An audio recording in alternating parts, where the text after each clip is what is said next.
এই বাঁশের সেতু যেটা, এটা ৮-১০ বছর যাবৎ এটা চালু আছে। কিন্তু বর্ষার দিনে এটা চালু থাকে, আবার শীতের দিনে এটা বন্ধ হয়ে যায়। তখন নৌকা করেই আসা যাওয়া করতে হয়। আর ওপারে বালাপাড়া আছে, এবং আরও অনেকগুলো গ্রাম আছে, বস্তিও আছে, যে ট্রাইবেল বস্তিও ওখানে আছে, দুধুমারি আছে। তা এখন দেখা যায় যে তারা সম্পূর্ণ নির্ভরশীল সাপোর্টগ্রামের উপর, সাপোর্টগ্রামের বাজারের উপরে নির্ভরশীল।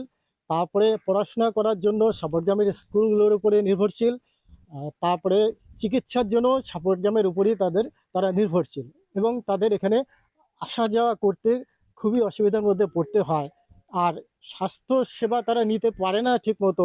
ইমার্জেন্সি কোনো সময় দেখা যায় যে যে ১০৮ এখানে প্রবেশ করতে পারে না, অর্থাৎ এপারেই থেমে থাকতে হয়, যার জন্য রুগী নিয়ে তারা এখানে আসতে পারে না।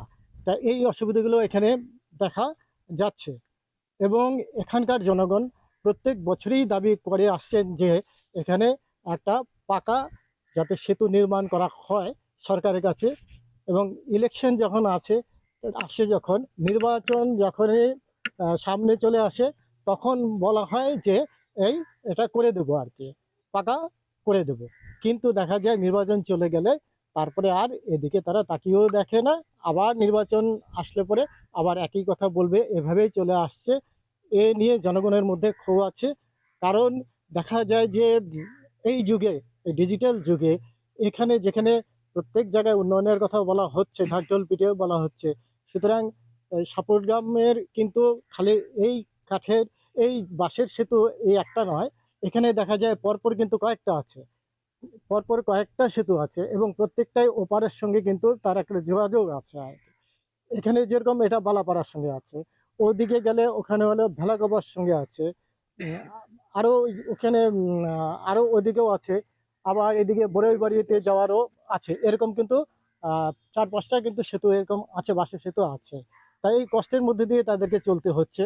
এখানে একটা হাগ্রামা মহিলারই যখন সিএম ছিলেন, তখন এখানে এই পাকা ব্রিজ করার জন্য তারা কয়েকটা এখানে পিলার একটা করা হয়।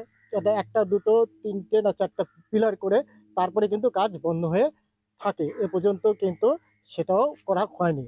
ওই ব্রিজটা করা হলে গাড়িও চলতে পারবে, মানুষজনও চলতে পারে, সবকিছুই চলতে পারবে, সবকিছু সমাধান হয়ে যায়। সুতরাং সরকারের কাছে অনুরোধ, যাতে বিশেষভাবে বিটিসি সরকারের কাছে অনুরোধ, যে তাদেরই হাতে এটা শিলান্যাস করা হয়েছে, তারা যেন জনগণের দাবি মেনে এখানে পাকা ব্রিজটা করেন।